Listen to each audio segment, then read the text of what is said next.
नमस्कार दोस्तों, Microsoft word की क्लास में आपका स्वागत है। इस वीडियो के माध्यम से हम होम टैब के सभी टूल्स को सीखेंगे। अपनी पिछली वीडियो में हमने कुछ होम टैब टूल्स को सीखा था। अगर आपने वो वीडियो नहीं देखा है तो वो वीडियो आप ज़रूर देखिए। लिंक मैं डिस्क्रिप्शन में दे दूंगा और इस वीडियो को पूरा देखने के बाद आप होम टैब के सभी टूल्स को आसानी से सीख पाएंगे।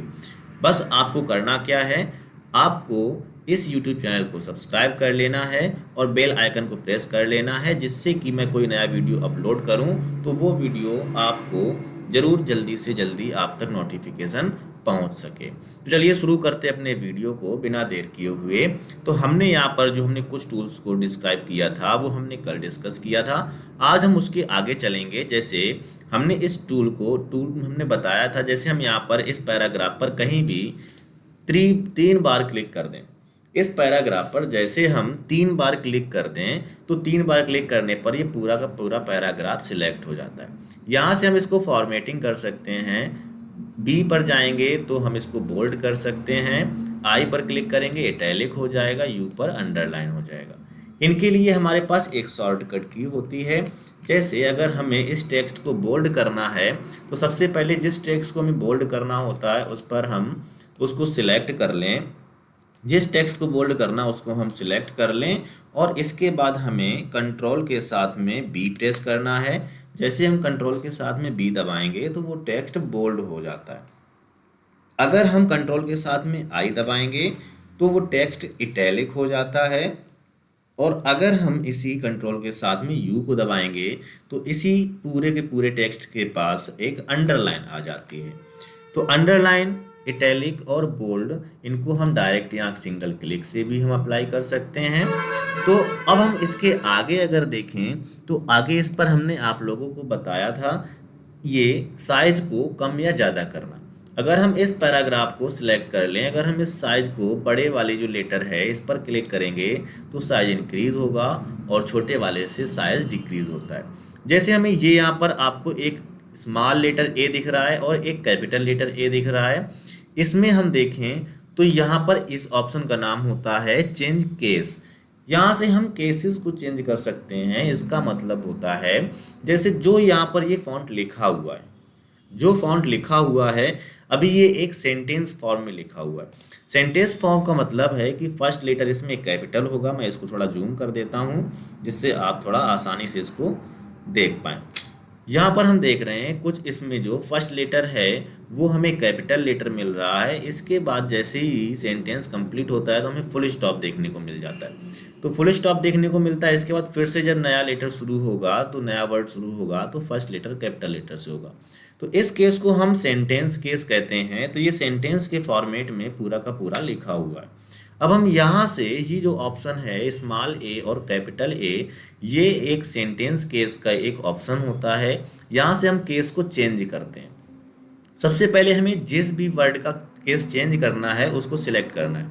तो मान लेते हैं हम इस पैराग्राफ के केसेस को सिलेक्ट कर रहे हैं, इसमें हमें चेंजेस करना है। तो हम सबसे पहले ही जाएंगे चेंज केस पर और यहाँ हमें सबसे पहला ऑप्शन मिल रहा है सेंटेंस केस, फिर लोअर केस एंड फिर अपर केस। तो सबसे पहले हम देखते हैं यहाँ पर अपर केस पर क्लिक करके। अपर केस पर जैसे हमने क्लिक किया तो सभी लेटर इसमें कोई भी वर्ड है पूरा का पूरा ये कैपिटल लेटर में आ जाता है। तो पूरा का पूरा ये पैराग्राफ कैपिटल लेटर हो गया। जितना भी हमने सिलेक्ट करके हमने इसमें अपर केस में क्लिक किया। जैसे ही अपर केस में क्लिक किया तो पूरा कैपिटल लेटर आ गया। ऐसे ही हम अगर लोअर केस में क्लिक करेंगे तो पूरे के पूरे वर्ड, सारे वर्ड इसमें स्मॉल लेटर फॉर्म में आ गए। तो सभी वर्ड इसमें स्मॉल लेटर फॉर्म में आ गए। अब फिर से अगर हम इसको सिलेक्ट करें तो हम इसको फिर से चेंज कर सकते हैं हर एक केस को। इसमें देखें तो सबसे पहले अब हमें अपर केस देखने को मिल रहा है, लोअर केस देखने को मिल रहा है। कैपिटलाइज ईच वर्ड, यानी हर एक वर्ड इसमें हमें कैपिटल मिलेगा। फर्स्ट लेटर जो होगा हर एक वर्ड का कैपिटल लेटर मिलेगा। हम देख पा रहे हैं इस वीडियो में, देखो इसमें फर्स्ट लेटर कैपिटल है, ये प्रोवाइड्स में पी कैपिटल है, ए कैपिटल है, पावरफुल में की पी कैपिटल है। तो इसमें हर एक वर्ड का जो फर्स्ट लेटर होगा वो कैपिटल लेटर होगा। तो ये इसमें चेंजेस हैं केस चेंज करने का ऑप्शन। इसको हम फिर से सिलेक्ट करेंगे और हम इसको फिर से चेंज केस पर क्लिक करेंगे और यहाँ हम इसको फिर से सेंटेंस केस में अप्लाई कर देंगे। फिर से हमारा प्रीवियस जैसा हो गया, जैसा हमने पहला इसको किया था वैसे ही ये हो गया। इसके बाद हम यहाँ पढ़ेंगे इसी के ठीक नीचे, इस चेंज केस के नीचे हम देखते हैं एक हाइलाइटर का ऑप्शन मिलता है, टेक्स्ट हाईलाइट। यहाँ पर आप हाइलाइटर का कोई भी कलर चूज कर सकते हैं। तो किसी भी कलर में, जैसे हम ये ग्रीन कलर को चूज करते हैं और अब हम यहाँ पर इसको जितने में हमें हाईलाइट करना है उसको हमें सिलेक्ट कर लेना है। हमने ये फर्स्ट वाले सेंटेंस को सिलेक्ट किया, इसको हमें हाईलाइट करना है। तो जैसे ही हम माउस की बटन को छोड़ेंगे तो वैसे ही इस पे ये ग्रीन हाईलाइटर अप्लाई हो जाएगा। ऐसे ही हम किसी भी कलर का, यहाँ से हम हाइलाइटर को क्लिक करेंगे, हाइलाइटर में हम कोई भी कलर आप ले सकते हैं। यहाँ से हम अगर कोई भी कलर चाहें, ब्लू कलर लेना चाहें तो ब्लू कलर को सिलेक्ट किया और हमने यहाँ से टेक्स्ट को सिलेक्ट किया जितने पे हमें हाइलाइटर चाहिए, तो वो पूरा का पूरा हाईलाइट कर देता है उस टेक्स्ट को। इसके बाद हम देखते हैं, अगर हम इसको सिलेक्ट करें, सिलेक्ट करने के बाद अगर हाइलाइटर ऑप्शन को हटाने के बाद अगर हम इसको सिलेक्ट करें, तो सिलेक्ट करने के बाद हम देखते हैं इसी सेंटेंस केस के बगल में, जो सेंटेंस केस चेंज करने वाला हमने बताया, इसके ठीक बगल में एक इरेजर और पेंसिल का ऑप्शन दिख रहा है जिसको हम क्लियर फॉर्मेट कहते हैं। इसको जैसे हम क्लियर पर क्लिक करेंगे तो जो भी हमने इसमें फॉर्मेट एप्लीकेबल किए हैं, जितने भी फॉर्मेट, वो सभी के सभी फॉर्मेट यहाँ से डिस्क्लोज हो जाएंगे। मतलब कोई भी यहाँ पर जो फॉर्मेट है वो सभी फॉर्मेट यहाँ से हट जाएंगे। तो अगर हम यहाँ से हाइलाइटर पर जाएं और हाइलाइटर से हम नो कलर पे जाएं, तो अब यहाँ पर कोई भी कलर हमें हाईलाइट होने को नहीं मिलेगा, सारे कलर यहीं से ख़त्म हो गए। हाइलाइटर से ही हमने यहाँ से कोई भी कलर लिया तो हमने उसको हाईलाइट किया, येलो कलर लेके मैंने इसको सिलेक्ट किया तो ये हाईलाइट हो गया। अगर हमें इस हाइलाइटर को हटाना है, रिमूव करना है, तो उसके लिए फिर हमें हाइलाइटर पर जाना होगा, एरो पर क्लिक करना होगा। तो नीचे हमें नो कलर का ऑप्शन मिलता है, जैसे ही हम इसको सिलेक्ट करके इस पर नो कलर का ऑप्शन पर क्लिक करेंगे तो वैसे ही ये पूरा का पूरा हट जाएगा। तो ये चीज़ें आपको समझ आई होंगी। इसके बाद अगर हम देखें तो नेक्स्ट जो ऑप्शन है ये होता है टेक्स्ट कलर। अब यहाँ से हम किसी को भी, या हम मान लेते हैं इस पैराग्राफ को सिलेक्ट करते हैं। इस पैराग्राफ को सिलेक्ट करने के बाद हम सोचें कि इस पे हमें ये जो कलर है ये कलर एप्लीकेबल करना है, तो हम अगर यहाँ पर इसको सिलेक्ट करते हैं तो अब इसका हम कलर यहाँ से सिलेक्ट कर लें तो देखो ये रेड कलर हो गया। तो ये टेक्स्ट का कलर है, जो ये आपको ए नज़र आ रहा है, ये टेक्स्ट कलर होता है, फॉन्ट कलर होता है, या टेक्स्ट कलर इसको बोलें। तो जो भी यहाँ पर आप जिसको भी सिलेक्ट करें, सिलेक्ट करने के बाद आपको यहाँ से कलर चूज करना है। अगर इस पर आप रेड डायरेक्ट कर देंगे तो रेड हो जाएगा। अगर चाहें तो यहाँ इसके साइड में एरो है, यहाँ इस एरो पर आप क्लिक करेंगे तो यहाँ से आप अपने एक कलर बॉक्स को पाएंगे। तो इस कलर बॉक्स से आप अलग अलग कलर को चूज कर पाएंगे। यहाँ अपनी इच्छा के अनुसार किसी भी कलर को सिलेक्ट करिए और वो कलर एप्लीकेबल हो जाएगा। तो जैसे हमने यहाँ पर ब्लू कलर को सिलेक्ट किया तो ये ब्लू कलर में डॉक्यूमेंट आ गया। जितना हमने सिलेक्ट किया वो पूरा का पूरा पैराग्राफ ब्लू कलर में हो गया। आशा करते हैं इतनी बात आपको आसानी से समझ आई होगी। तो जितने हमने टूल्स कल के वीडियो में इस MS वर्ड की फर्स्ट क्लास में और आज सेकेंड क्लास में जितने टूल सीख लिए हैं, तो ये मान लीजिए कि आपने 60 से 70% MS वर्ड का काम सीख लिया है। ये ऐसे टूल्स हैं MS वर्ड के जो मोस्टली यूज़ होते हैं, 99% इन्हीं का यूज़ होता है। इसके बाद अगर हम कहें कि आपको कुछ भी डॉक्यूमेंट टाइप करना है, जैसे आपको कुछ भी टाइप करना है, तो उसके लिए जैसे हम यहाँ पर गए, यहाँ एक आता है बुलेट का ऑप्शन आता है। इस पर जैसे हम क्लिक करते हैं तो बुलेट्स के टाइप हो जाते हैं, या ये अलग अलग बुलेट्स के टाइप हैं। एंड में अगर कोई किसी भी बुलेट को आपको यूज़ करना है तो आप उस बुलेटिन पर क्लिक करेंगे और यहाँ पर आप इसमें कुछ भी टाइप करेंगे। कुछ भी यहाँ पर अगर टाइप करेंगे तो यहाँ से आप जैसे ही इंटर दबाएंगे, इसमें कुछ टाइप कर लेता हूँ, जैसे ही आप इसमें एंटर प्रेस करेंगे वैसे आपने आप ये बुलेटिन लगता जाएगा। इसमें आप अगर कुछ भी करते जाएंगे, टाइप करेंगे, एंटर दबाएंगे, ऑटोमेटिक ये बुलेटिन अप्लाई होता जाएगा। इसको हमें लगाने की ज़रूरत नहीं पड़ेगी। ये जो बुलेटिन आप देख रहे हैं ये आपको लगाने की ज़रूरत नहीं पड़ेगी, ऑटोमेटिकली ये आगे बढ़ते जाएंगे। जैसे जैसे आप एंटर हेड करेंगे वैसे वैसे इसमें नए बुलेटिन ऐड होते जाएंगे। इसके बाद अगर हम इसमें बुलेटिन को चेंज करना चाहें, बुलेट्स को अगर हम यहाँ सर्कल लेना चाहें, ये पॉइंट लेना चाहें, तो ये भी कर सकते हैं। आप यहाँ से बुलेट्स को चेंज कर सकते हैं। ये ढेर सारे बुलेट्स हैं, इसमें अगर चाहें तो नए बुलेट्स भी आप ऐड कर सकते हैं। तो ये सभी के सभी यहाँ से आप अपने मर्जी के अकॉर्डिंग अपने अकॉर्डिंग इसमें बुलेट्स को सेट कर सकते हैं। इसके बाद हम आगे जाते हैं तो नंबरिंग का ऑप्शन आता है। तो अगर हम इसमें नंबर चाहें तो ये नंबर भी आ जाते हैं, रोमन नंबर हो सकते हैं, 1 2 3 हो सकते हैं, काउंटिंग हो सकती है। ये अलग अलग टाइप के नंबर भी आपको इसी फॉर्मेट में मिलेंगे। जैसे ही आप एंटर प्रेस करेंगे वैसे ही ये नंबर आगे बढ़ते जाएंगे। इसके बाद अगर हम आगे देखें इसके साथ तो ये भी एक बुलेटिन जैसा ही सिस्टम है, लेकिन इसमें एक ऑर्डर होता है। जैसे फर्स्ट नंबर फर्स्ट होगा तो 1 स्पेस एक्स्ट्रा स्पेस के साथ में 1 एक्स्ट्रा स्पेस के साथ में यहाँ पर आपको एंटर करने पर नए लाइन में पहुँचेंगे। जैसे हमने इसको क्लिक किया तो ये अलग अलग फॉर्मेट होते हैं। तो किस फॉर्मेट में आप टेक्स्ट को चाहते हैं या किस फॉर्मेट में आप इन बुलेटिन को चाहते हैं, वो सारी चीज़ें आप यहाँ से इसके फॉर्मेट को चेंज कर सकते हैं। तो ये सारी चीज़ें आपको आसानी से समझ आ गई होंगी। तो इसके बाद हम देखते हैं अलाइनमेंट। अलाइनमेंट क्या होता है, जैसे कोई भी हम टेक्स्ट करते हैं, अभी अगर हम एंटर दबाते हैं, अभी हम जो हमने ये किया है इसको ज़रा हम हटा लेते हैं। जो अभी हमने ये टाइप किया है बुलेटिन वाला, इन सिस्टम को इतना हम हटा लेते हैं, डिलीट कर लेते हैं। तो इतना हमने ये डिलीट किया तो अब हमने देखा जैसे हमने यहाँ पर क्लिक किया और हम यहाँ से एंटर प्रेस किया तो ये यहाँ पर हम देख पा रहे हैं जो कर्सर है वो स्टार्टिंग पॉइंट पर ब्लिंक कर रहा है। और जैसे ही हम यहाँ पर देखा, ये जो है अलाइनमेंट कहे जाते हैं। जैसे ही हम देख रहे हैं फर्स्ट लाइन पर क्लिक है तो ये फर्स्ट अलाइनमेंट है जो पेज के स्टार्टिंग से ही इसमें राइट करना शुरू करेगा। सेकेंड अलाइनमेंट में जाएंगे तो ये सेंटर पर जाएगा। तो अब हम यहाँ से अगर टाइप करेंगे तो ये बिल्कुल सेंटर पर ही लिखने का प्रयास करेगा, तो सेंटर पर ही लिखेगा।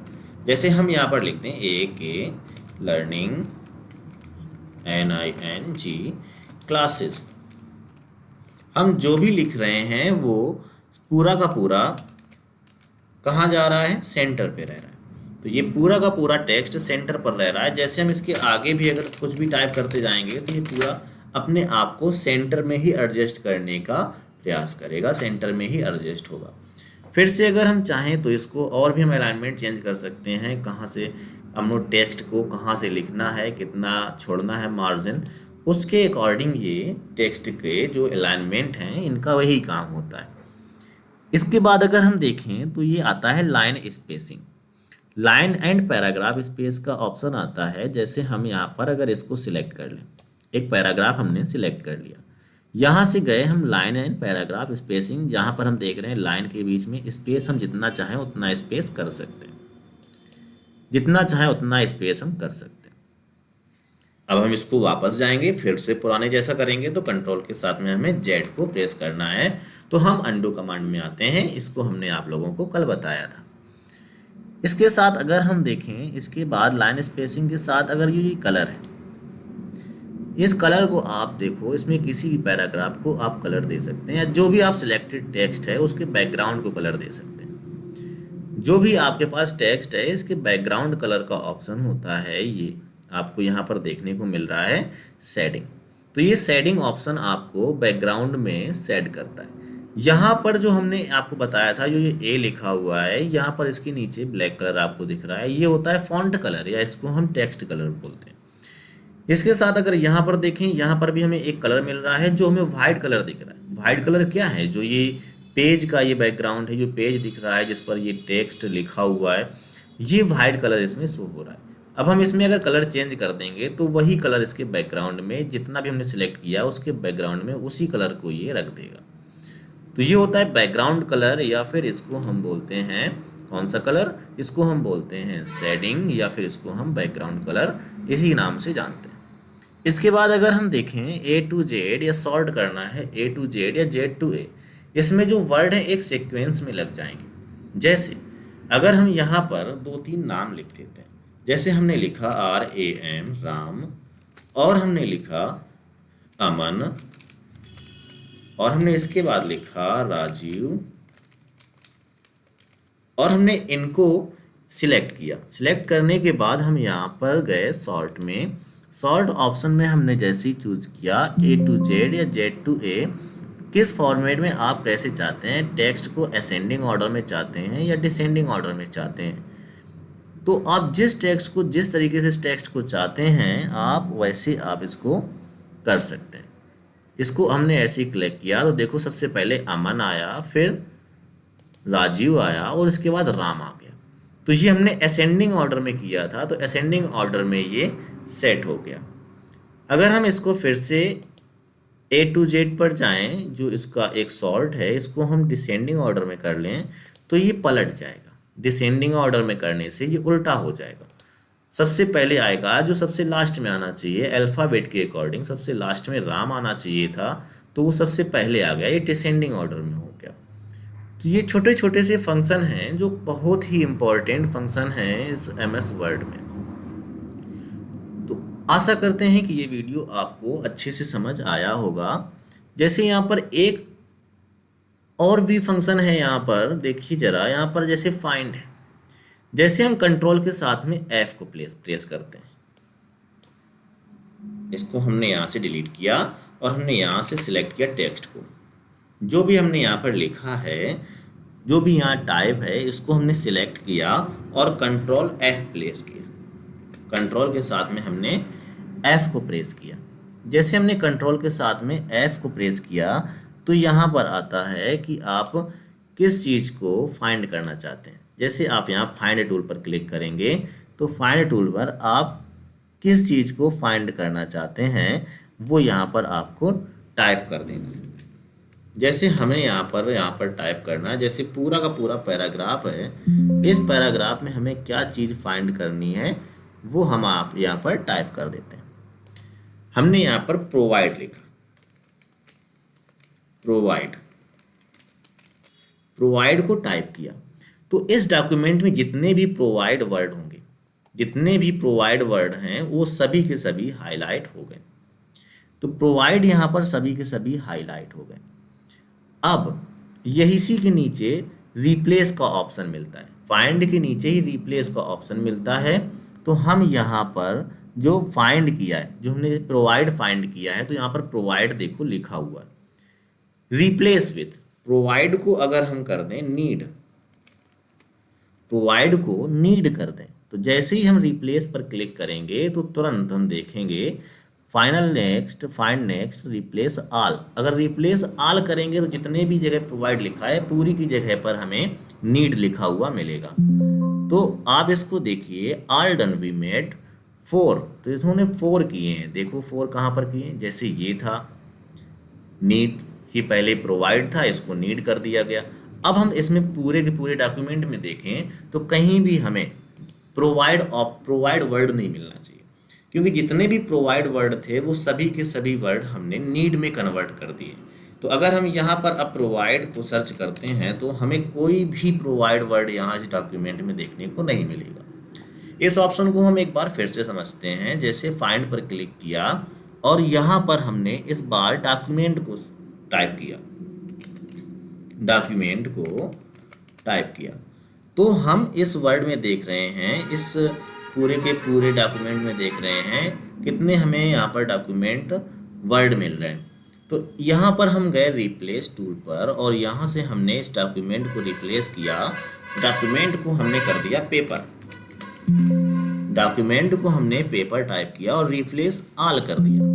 अब हमने सभी के सभी डॉक्यूमेंट जितने भी वर्ड थे, डॉक्यूमेंट नाम के वर्ड थे, वो सब के सब हमने पेपर में कर दिए, पेपर नाम पे। तो अब हम अगर इसको सर्च करेंगे डॉक्यूमेंट को तो वो डॉक्यूमेंट हमें शो नहीं होने चाहिए। डॉक्यूमेंट की जगह पर हमने पेपर कर दिया था। तो हमें डॉक्यूमेंट यहाँ पर जैसे हमने टाइप किया तो यहाँ में कोई भी डॉक्यूमेंट नाम का वर्ड इस पूरे के पूरे टेक्स्ट में नहीं मिल रहा है, किसी भी पैराग्राफ में नहीं मिल रहा है। तो ये जो टूल है ये फाइंड और रिप्लेस टूल का काम करते हैं और ये है जो सिलेक्ट करने का काम करते हैं, किसी भी ऑब्जेक्ट को सिलेक्ट का काम करते हैं। तो आज हमने ये होम टैब पढ़ के पूरा का पूरा कंप्लीट कर लिया है। तो दोस्तों कमेंट में आप लोग हमें ज़रूर बताइए कि वीडियो कैसा लगा। वीडियो अच्छा लगा है वीडियो को लाइक शेयर ज़रूर कर दें, कम से कम 5 लोगों को शेयर करें। आपका बहुत बहुत धन्यवाद, आपने पूरा वीडियो देखा है। आशा करते हैं आपको इन टूल्स के बारे में जो हमने अभी बताए हैं ये टूल्स आपको अच्छे से समझ आए होंगे। फिर मिलेंगे अपनी एक नई क्लास में, तब तक अपना ध्यान रखिए। Thank you for watching this video.